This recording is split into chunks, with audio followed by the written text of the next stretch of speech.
शुरुआत करते हैं बड़ी खबर आपको बता दें हिमाचल से, जहां पर हिमाचल के बिलासपुर में हुआ है बड़ा हादसा। बस की छत पर गिरा भूस्खलन का मलबा। हादसे में 15 लोगों की मौत की खबर है। कई लोगों के दबे होने की आशंका है। प्रधानमंत्री मोदी से लेकर राष्ट्रपति मुर्मू ने इस पूरे मामले पर शोक जताया। ये तस्वीरें आप देख सकते हैं जहां पर कई लोग हादसे के शिकार हुए। हिमाचल प्रदेश के बिलासपुर जिले में देर रात एक दर्दनाक हादसा हुआ, जहां पर बिलासपुर के झंडूता विधानसभा क्षेत्र में बस पर पहाड़ से मलबा गिर गया। हादसे में 15 लोगों की मौत हुई है। कई लोगों के दबे होने की आशंका है, जिनको निकालने की कोशिशें लगातार जारी हैं। यह हादसा भल्लू पुल के पास हुआ। पहाड़ का मलबा बस के अंदर घुस गया। बस में अभी तक कुल 18 शव निकाले जा चुके हैं। बस में से सभी शवों को बरठी हॉस्पिटल पहुंचाया गया। बस का नाम आयुष है और ये बरठी भल्लू मार्ग पर झंडूता विधानसभा क्षेत्र में चलती है।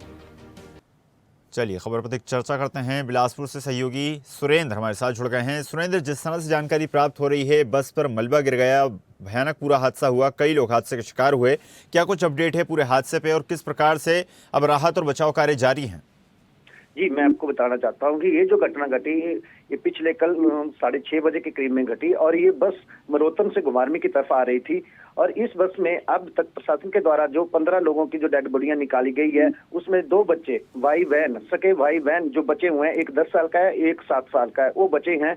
बाकी सब जो बस में जितने भी सवार थे वो टोटल के टोटल उनकी मृत्यु हो चुकी है और एक बंदा अभी लापता बताया जा रहा है।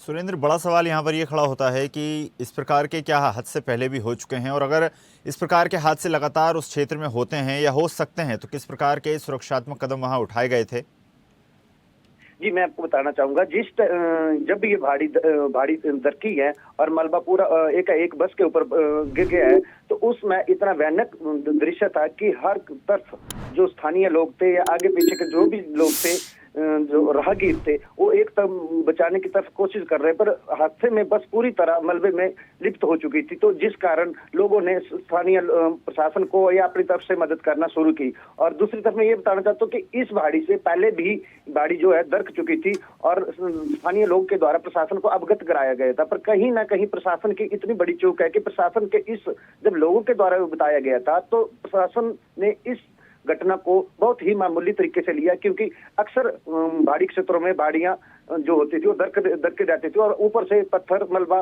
गिरता रहता था।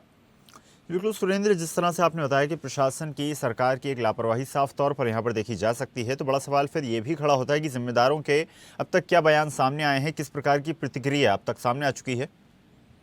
जी, अगर मैं बताना चाहता तो स्थानीय प्रशासन या सरकार के नुमाइंदे, मुख्यमंत्री या डिप्टी सीएम के द्वारा भी इसमें अपना गहरा दुख व्यक्त किया गया है। और दुख व्यक्त करने के कारण साथ ही साथ इस हादसे में कहीं ना कहीं किसी अधिकारी या किसी प्रशासन अधिकारी को अपनी जिम्मेदारी तो लेनी ही पड़ेगी, क्योंकि इस हादसे में अब तक 15 लोगों की जानें जा चुकी हैं और एक लापता है और 2 मासूम सिर्फ बचे हुए हैं। और हादसा इतना भयानक था कि आसपास क्षेत्र के सभी लोगों को झकझोर कर रख दिया हुआ है और हर एक के जो चेहरा था वो मासूम था और हर एक जो व्यक्ति के दिल में दर्द पनपा था और प्रशासन और स्थानीय प्रशासन और जिला प्रशासन के प्रति आक्रोश पैदा हो रहा था, क्योंकि जब ये भारी दरकी या उससे पहले भी लोगों ने प्रशासन को कहीं ना कहीं सचेत किया था या संबंधित विभाग को सचेत कर दिया गया था। बिल्कुल सुरेंद्र, तो माना जा सकता है कि शासन प्रशासन को अगर सचेत किया गया था, उसके बाद भी अगर कोई कदम नहीं उठाए गए तो यहाँ पर एक बड़ी लापरवाही के चलते ही लोगों ने अपनी जान गंवा दी। आपका बहुत बहुत धन्यवाद जुड़ने के लिए और जानकारी साझा करने के लिए। ताज़ा खबरों के लिए लाइक, फॉलो और यूट्यूब पर सब्सक्राइब कर बेल आइकन दबाएं। साथ ही हर अपडेट के लिए विजिट करें swedeshlive.com।